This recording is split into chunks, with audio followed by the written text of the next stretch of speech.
مشرکین مکہ نے اپنے حلال اور طیب مال کے ساتھ بیت اللہ کی دیواریں بھی کھڑی کی، بیت اللہ کے چھت کو بھی قائم کیا.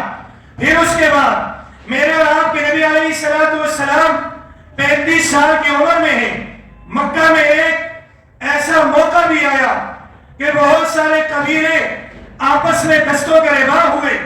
ایک نے دوسرے کو نیچا دکھانے کے لیے، دوسرے نے تیسرے کو نیچا دکھانے کے لیے اس کا دعویٰ کیا کہ بیت اللہ کی جو دیواریں کھڑی ہو چکی ہیں، اب جس طرف یہ حجر اسود نصب تھا اس کو نصب کرنا ہے تو ہمارا قبیلہ شان والا، ہمارا قبیلہ اہمیت والا، ہمارے قبیلے کے پاس طاقت بھی ہے، ہمارے قبیلے کے پاس پیسہ بھی ہے، لہذا چاہو جلال کے اعتبار سے، پیسے اور شان کے اعتبار سے ہمارا قبیلہ اعلیٰ، اس لیے ہم زیادہ استعار ہیں کہ ہم اس حجر اسود کو اسی جگہ پہ جہاں پہلے بیت اللہ کی دیواروں میں یہ نصب تھا ہم اسے نصب کریں گے.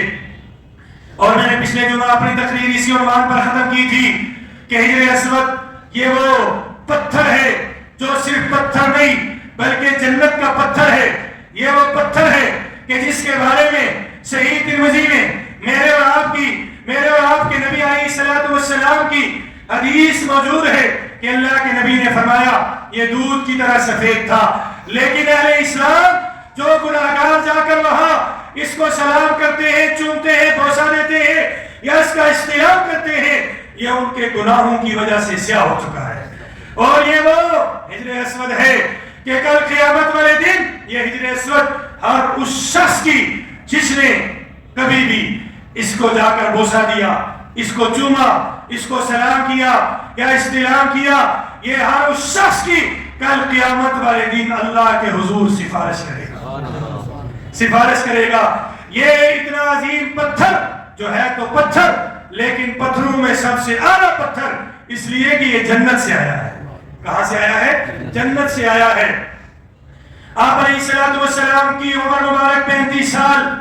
اہل مکہ کے قبائل آپس میں جھگڑ پڑے، رولا ہو گیا، شور ہو گیا.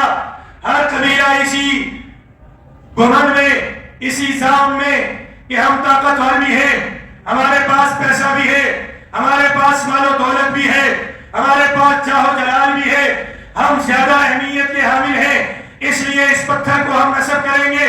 قریب تھا کہ وہ لڑائی زور پکڑتی اور ایک دوسرے قبیلے کے خلاف تلواریں نیاموں سے نکلتی اور نوجوان دستوں کا ربا ہوتے.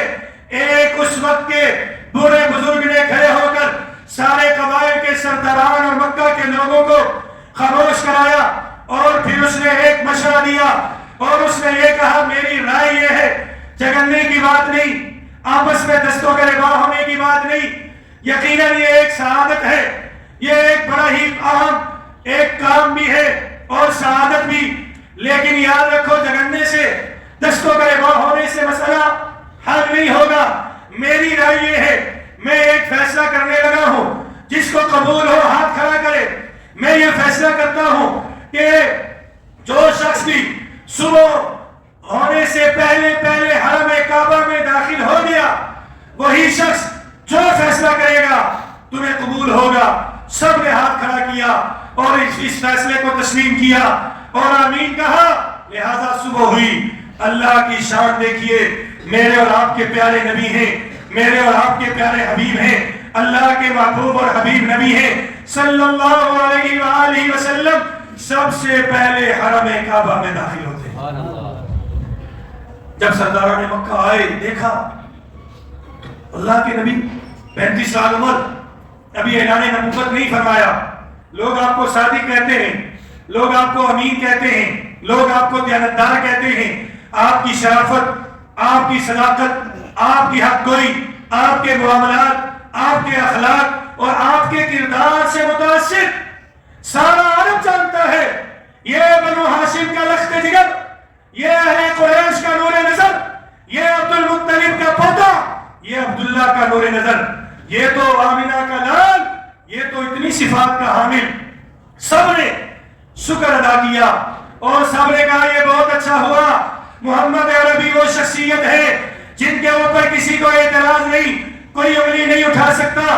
آپ کے اخلاق پہ کوئی آپ کی صفات پہ انگلی نہیں اٹھا سکتا، سارے کے سارے آپ کے اخلاق سے متاثر اور آپ کی ذات سے متاثر ہیں۔ سب نے کہا بہت اچھی بات، یہ جو فیصلہ کرے ہمیں قبول۔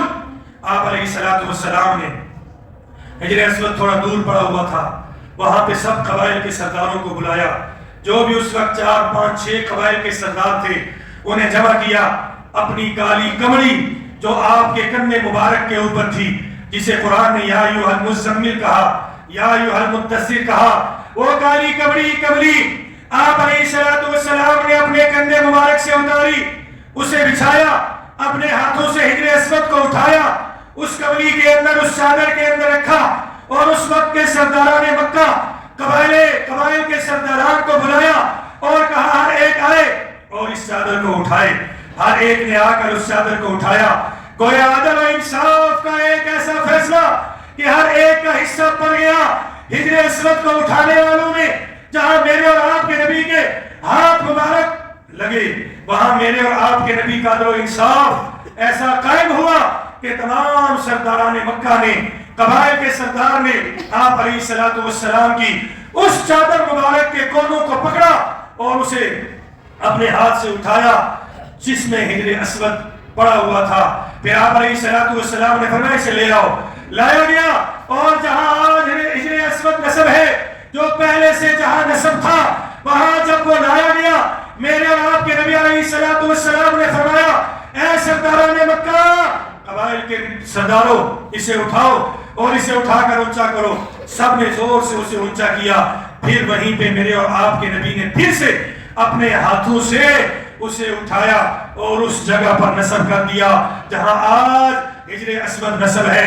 گویا یہ ایک ایسا فیصلہ جو تاریخ میں، احادیث کی کتابوں میں لکھا ہوا ہے کہ بہت سارے قبائل جو اس چھوٹی سی بات پہ آپس میں دست و گریباں ہونے لگے تھے، ایک دوسرے کے خلاف علم جہاد اور جنگ مسلط کرنے لگے تھے، اس کو میرے اور آپ کے نبی کی حکمت، تدبر، عدل، انصاف نے ختم کر دیا۔ زور سے کہیں سبحان اللہ۔ میرے اور آپ کے نبی کی شان یہ ہے، میرے اور آپ کے نبی کا مقام یہ ہے کہ آپ علیہ السلام حکیم بھی ہے، مدبر بھی ہے، سیاستدان بھی ہے، اور میرے اور آپ کے نبی عدل و انصاف کرنے والے عادل اور منصف بھی ہے۔ ہر دور میں میرے اور آپ کے نبی نے انصاف قائم کیا، اپنی حکمت اور تدبر کے ساتھ بڑے بڑے فیصلے کیے۔ اللہ اکبر، میں دوسری طرف نکل جاؤں گا۔ خیر، یہ بیت اللہ شریف تعمیر ہوا۔ ایک اس کی تعمیر اس وقت کی گئی جب آپ علیہ السلام کی عمر مبارک تقریباً 35 سال تھی۔ پھر اس کے بعد میں نے عرض کیا یہ مشرکین مکہ کے دلوں میں اس کی عظمت، اس کی اہمیت اور اس کی وقت اور اس کا احترام بہت زیادہ تھا۔ آپ علیہ السلام نے ایک دفعہ حضرت عائشہ سے فرمایا، عائشہ میرا دل چاہتا ہے کہ میں اس بیت اللہ کے 2 دروازے بناؤں۔ حدیث میں آتا ہے، بخاری شریف کی روایت۔ فرمایا میرا دل چاہتا ہے میں اس بیت اللہ کے 2 دروازے بناؤں اور اس کو زمین کی سطح کے برابر کر دوں، اور ایک دروازے سے لوگ داخل ہو، دوسرے سے نکلے۔ یہ حدیث بخاری شریف کی روایت موجود ہے۔ آپ علیہ السلام نے اس کا اظہار کیا، لیکن ظاہر ہے زندگی نے وفا نہ کی، اور پھر اہل مکہ کے ظلم و ستم اور آپ کی پریشانیوں اور تنگیوں سے تنگ آ کر میرے اور آپ کے نبی نے اللہ کے حکم سے مکہ سے مدینہ المنورہ ہجرت کی، وہ الگ موضوع ہے۔ خیر، میرے اور آپ کے نبی کا زمانہ ختم ہوا۔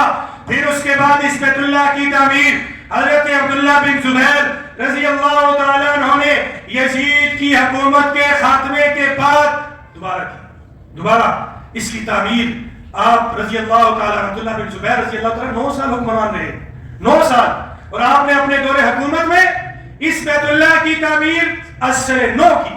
اور آپ علیہ السلام کی اسی خواہش جو بخاری شریف کی روایت حدیث میں آئی، جو آپ علیہ السلام نے حضرت عائشہ سے فرمائی تھی، اس کے مطابق اس کی تعمیر کی، اور 2 دروازے رکھے، ایک دروازے سے داخل ہوتے، دوسرے دروازے سے نکل جاتے۔ گویا ایک دروازہ مشرق کی جانب سے، دوسرا دروازہ مغرب کی جانب سے، اور ان دروازوں کو زمین کی سطح کے برابر رکھا۔ لیکن پھر تغیر زمانہ، پھر اس کے بعد حجاج بن یوسف جب حکمران بنا، اس نے دوبارہ سے حضرت عبداللہ بن زبیر رضی اللہ تعالیٰ عنہ کی گئی اس تبدیلی کو تبدیل کر دیا۔ اور دوبارہ سے جو اہل قریش نے جیسے بیت اللہ شریف کی تعمیر کی تھی اسی طرح اس کو